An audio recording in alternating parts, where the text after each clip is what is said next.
Hello বন্ধুরা, তোমরা সবাই কেমন আছো? আশা করি সবাই ভালো আছো, আর আমিও খুব ভালো আছি। একদম দেখতে পাচ্ছ এতগুলো আলু ভাজতে বসে গেছি। অ্যাকচুয়ালি আজকে বানাবো হচ্ছে বিরিয়ানি, আর এই প্রথম আমি এতগুলো বিরিয়ানি বানাবো। প্রায় 3 কেজি চালের বিরিয়ানি বানাবো। 3 কেজি চাল আর 3 কিলো মাংস। আর এর জন্য আমি এখানে আলুগুলো ভেজে নিচ্ছি ভালো করে। এই যে দেখতে পাচ্ছ আলুগুলো সব একটা একটা করে ভালো করে একটু হলুদ নুন মাখিয়ে নিয়েছি। মাখিয়ে নিয়ে ফার্স্টে আমি আলুগুলো ভেজে নিচ্ছি। আমি জানি না কোনো রকম যদি ভুল ত্রুটি হয় তোমরা অবশ্যই আমাকে বলো। আমি এই প্রথম এতগুলো বিরিয়ানি বানাচ্ছি, মানে এতগুলো চাল আর মাংসের। আর এর আগে বানিয়েছি, এর আগে 1 কিলো চাল অবধি আমি বানিয়েছি, কিন্তু এরকম এতগুলো মানে বিরিয়ানি বানাইনি। আর এখানে আমি ভালো করে মাংসটার মধ্যে হলুদ নুন মাখিয়ে নিয়েছি। মাংসটার মধ্যে হলুদ নুন মাখিয়ে আমি এই যে হলুদ নুন মাখিয়ে ভালো করে মানে হালকা একটু মাংসগুলো ভেজে নিচ্ছি। এই যে এখানে আমার এখন পুরো মাংসটাই ভাজা কমপ্লিট হয়ে গেছে সব আস্তে আস্তে। আর এই যে ফার্স্টে আমি বেরেস্তার জন্য পেঁয়াজগুলো তুলে নিচ্ছি, তারপরে আমি মাংসর এই পেঁয়াজটা হচ্ছে মাংসর জন্য। মাংসটা যে আমি রান্না করব তার জন্য আমি এখানে এই পেঁয়াজটা ভেজে নিচ্ছি। এবার আমি আদা রসুন গোলমরিচ একটা পেস্ট করে রেখেছিলাম, ওটা আমি এখন দিয়ে দিয়েছি। আর সাথে পরিমাণ বুঝে লবণ, হলুদ, জিরের গুঁড়ো সব দিয়ে দিয়েছি। দিয়ে আমি ভালো করে একটা গ্রেভি তৈরি করে নিচ্ছি। আর দিয়ে দিলাম হচ্ছে এই যে টক দই। বিরিয়ানিতে কিন্তু টক দই মাস্ট। টক দই না দিলে কেন জানি না বিরিয়ানিটা বিরিয়ানি মনে হয় না। আর এই যে টক দইটা দিয়ে এখন ভালো করে মশলাটা কষিয়ে এই যে আমি আলুগুলো দিয়ে দিয়েছি, কারণ অনেক বড় বড় আলু ভাজা করে নিয়েছি। এই যে মাংসটাও ভাজা করে নেওয়া ছিল, ওটাও আমি দিয়ে দিচ্ছি।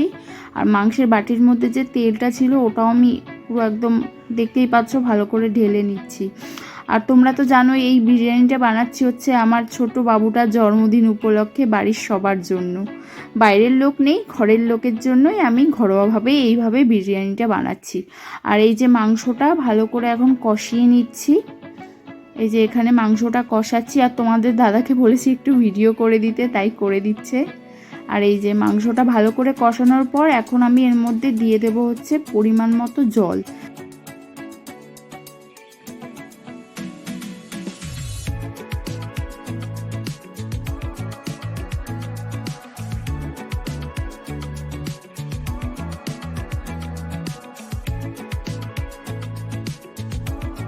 এই যে এখানে আমার মাংসটা ভালো করে সেদ্ধও হয়ে গেছে, সাথে আলুটাও ভালো করে সেদ্ধ হয়ে গেছে। আর এখন আমি বিরিয়ানির মশলার জন্য একটা মশলা তৈরি করে নেবো। এই মশলার প্যাকেটটা আমি আস্ত মশলার প্যাকেটটা আমি এই যে একটা শুকনো খোলায় প্রথমে হালকা করে একটু গরম করে নিয়ে তারপর এটা গুঁড়ো করে নেব। আর এইদিকে আমি হাঁড়ি বসিয়ে দিয়েছি, হাঁড়ির মধ্যে চাল আর আস্ত গরম মশলা সব কিছু যা যা দেওয়ার সব দিয়ে দিয়েছি।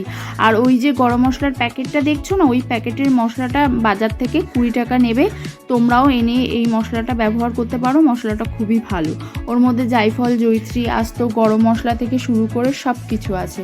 আর এই যে আমি রাইসটা বসিয়ে দিয়েছি, রাইসের মধ্যে আমি পরিমাণ বুঝে একটু লবণ দিয়ে দিয়েছি। আর এই যে তোমাদের দাদা ভাতের মাঠটা গেলে দিয়েছে। আর এই যে এখন বিরিয়ানিটা সাজানোর পালা। আমি এখন যে প্যাকেটের যে গুঁড়ো মশলা আছে বিরিয়ানি, সেই মশলাটা দিয়ে এই যে ঘি দিয়ে ভালো করে আমি বিরিয়ানিটা একটার পর একটার ভালো করে লেয়ার দিয়ে আমি বিরিয়ানিটা সাজিয়ে নিচ্ছি। এই যে ভালো করে ঝাঁকিয়ে নিচ্ছি যাতে নিচের দিকে ভালো করে যাতে মশলাগুলো যায়। নাহলে অনেক সময় কি হয়, নিচের দিকটা যেহেতু এতগুলো রাইস আছে তাহলে মশলাটা যাবে না। আমি এটা 3 ভাগে, দেখতেই পাচ্ছ আমি এটা 3 ভাগে ভালো করে সাজিয়ে নেব। এই যে প্রথম লেয়ারটা দিয়ে দিচ্ছি। এতগুলো চালের বিরিয়ানি করছি তো যদি কোনো ভুল হয়ে থাকে তোমরা অবশ্যই আমাকে জানিও। কিন্তু বিরিয়ানিটা সত্যি বলতে খেতে খুব ভালো হয়েছিল, বাড়ির সবাই বলেছে। আর এই যে প্রথম লেয়ারটা দিয়ে দিয়েছি, তারপরে এর মধ্যে আমি আবার ঘি গরম মানে ঘি, বিরিয়ানি মশলা যা যা আছে সব দিয়ে দেবো। আমি এই যে এখন এর মধ্যে একটু হালকা নুন দিয়ে দিচ্ছি, কারণ মাংসের নুনটা ঠিক আছে। আর আমি প্রথমে রাইসের লবণটা দিয়েছিলাম, কিন্তু এখন মনে হলো একটু দিয়ে দিই, নাহলে যদি কম হয় সেটা আমি বুঝেই দিচ্ছি। তোমরা তোমাদের পরিমাণ বুঝেই সব কিছু করো। এই যে এবার এখানে আমি ঘি দিয়ে দিচ্ছি। ঘি, তারপর এর মধ্যে মশলা যা যা দেওয়ার সব কিছু দিয়ে দেবো। এই যে ঘিটা যা ছিল, আমি এর মধ্যে 300 গ্রামের মতোই ঘি ইউজ করলাম। এটা 200 গ্রামের কৌটা, এটা শেষ হয়ে যাচ্ছে পুরো মানে দেওয়ার পর আবার আরেকটা কৌটা নামিয়ে দিচ্ছি।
এই যে এখানে আমার পুরো বিরিয়ানির লেয়ারটা কমপ্লিট হয়ে গেছে। উপর থেকে এখন বেরেস্তা দিয়ে দিচ্ছি। পেঁয়াজের বেরেস্তাটা আগে করে রেখেছিলাম, আমি সামান্য অল্পই বেরেস্তা করেছিলাম। আর এই যে এটা এখন উপর থেকে দিয়ে দিচ্ছি।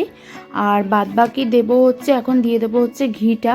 তোমাদেরকে যে ফার্স্টেই বলেছিলাম, পরে আর একটা ঘিয়ের কৌটো নামিয়ে ওটা আমি দিয়ে দিচ্ছি।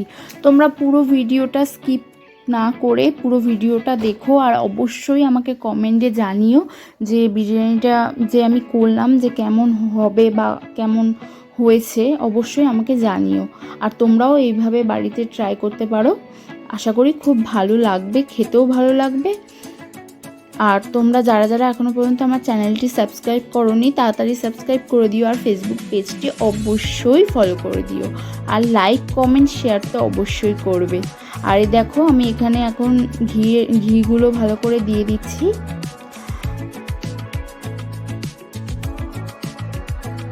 এই যে এখন এখানে আমি দিয়ে দিচ্ছি হচ্ছে একটা বাটির মধ্যে দুধের মধ্যে আমি মানে মিঠা আতর ভিজিয়ে নিয়েছিলাম, আর একটু গোলাপ জল আর একটু কেওড়া জল, সামান্য একটু গোলাপ জল, কারণ আমাদের বাড়িতে খুব একটা সেন্ট পছন্দ করে না, কিন্তু এটা যতটুকু আমি দিয়েছি এটা এনাফ বিরিয়ানির জন্য।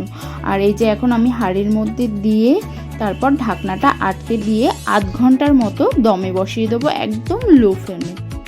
তারপর তোমরা দেখবে হচ্ছে বিরিয়ানির ফাইনাল লুক। আর এই যে এখন দমের মধ্যে বসিয়ে দেবো আধ ঘন্টা, আর এইটা হচ্ছে এখন বিরিয়ানির ফাইনাল লুক।